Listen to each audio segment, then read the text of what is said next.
আসসালামু আলাইকুম প্রিয় ভাই ও বোনেরা, প্রবাস এবং দেশ থেকে যারাই আমার ভিডিও দেখছেন তাদের সবাইকে জানাই আন্তরিক শুভেচ্ছা ও অভিনন্দন। আজকে আমি মোরগ পোলাও কিভাবে রান্না করতে হয় তার রেসিপি শেয়ার করব। এজন্য আমি পাত্রে 2 চামচ টক দই নিয়ে নিলাম, 1 চামচ শুকনো মরিচ এবং স্বাদ মতো লবণ নিয়ে ফেটিয়ে নিলাম। আমি মুরগির 4টি রান নিয়েছি।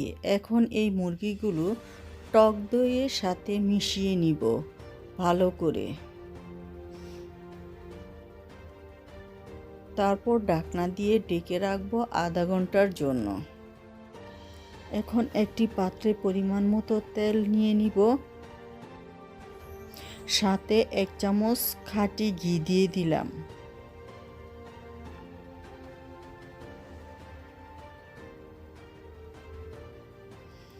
গরম মশলাগুলো দিয়ে দিলাম, একটু ফোড়ন তুলে নিব।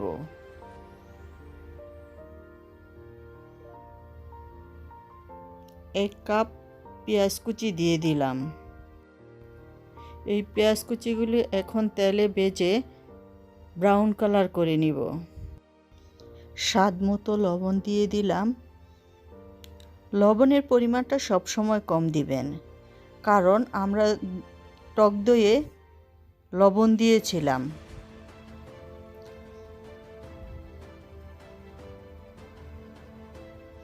এরকম করে ভেজে নেবেন। এখন আদা রসুন পেস্ট 2 টেবিল চামচ দিয়ে দিলাম। এগুলো একটু ভালো করে ভেজে নেবেন যাতে আদা রসুনের গন্ধটা না আসে।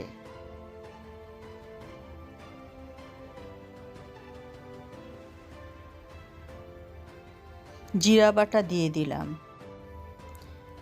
জয়ফল জয়ত্রী বাটা দিয়ে দিলাম। এগুলো আমি সব পাটা দিয়ে পিষে নিয়েছি।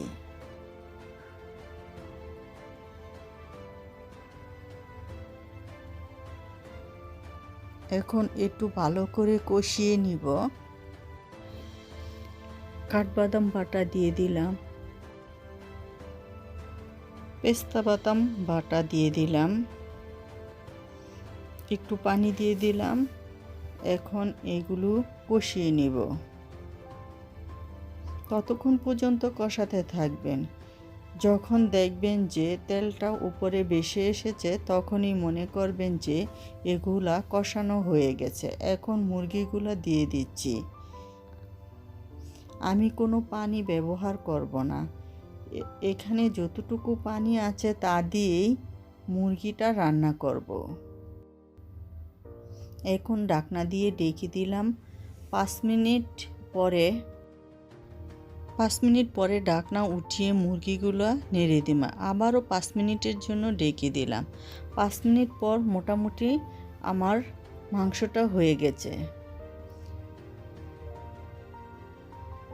এখন আস্ত কাঁচামরিচ 4-5টা দিয়ে দিলাম।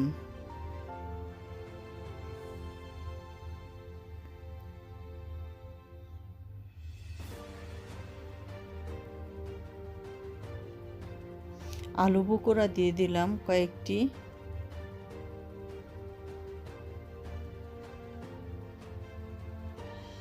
কিশমিশ দিয়ে দিলাম কিছু। এখন এগুলো একটু নেড়ে চেড়ে ঢাকনা দিয়ে ঢেকে দিব আবারও 5 মিনিটের জন্য।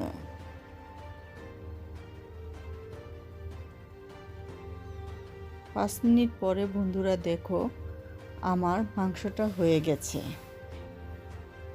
একটু চিনি দিয়ে দিলাম স্বাদ বাড়ানোর জন্য, কারণ রোস্টটা একটু মিষ্টি মিষ্টি লাগবে।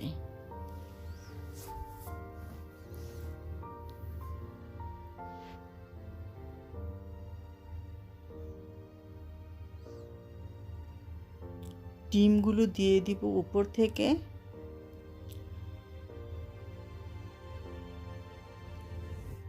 মোরগ পোলাও খাবো, সেখানে ডিম না দিলে তো ভালো দেখা যায় না। এখন আমি চাল প্রসেস করে নিলাম। গরম মশলা দিয়ে দিলাম, সামান্য তেল দিয়ে দিলাম। রান্নার রেগুলার তেল, এগুলো একটু ফোড়ন তুলে নিব। এখন পেঁয়াজ কুচি দিয়ে দিলাম। পেঁয়াজটা একটু হালকা ভেজে নিব।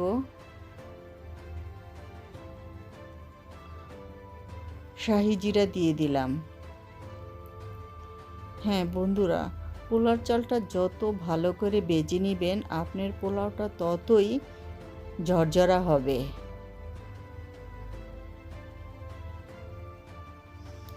আমি 2.5 কাপ চাল নিয়েছি, এজন্য আমি 5 কাপ পানি দেব।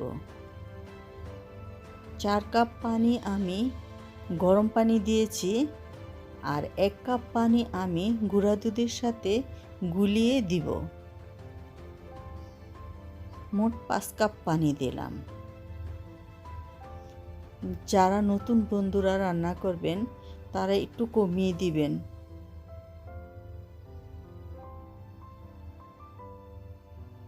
এখন ঢাকনা দিয়ে ঢেকে দিলাম।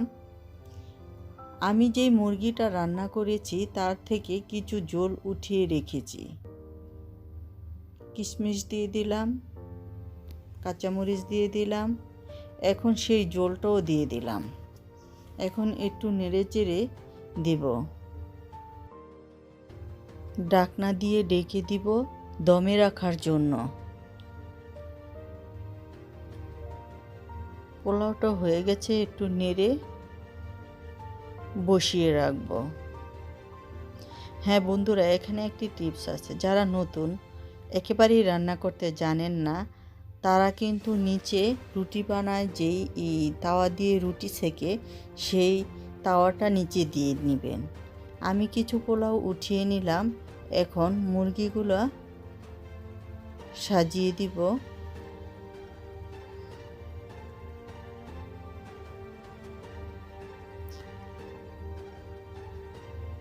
ডিমগুলো দিয়ে দিলাম।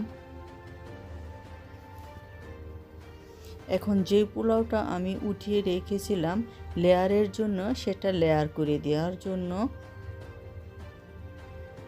লেয়ার করে দিচ্ছি।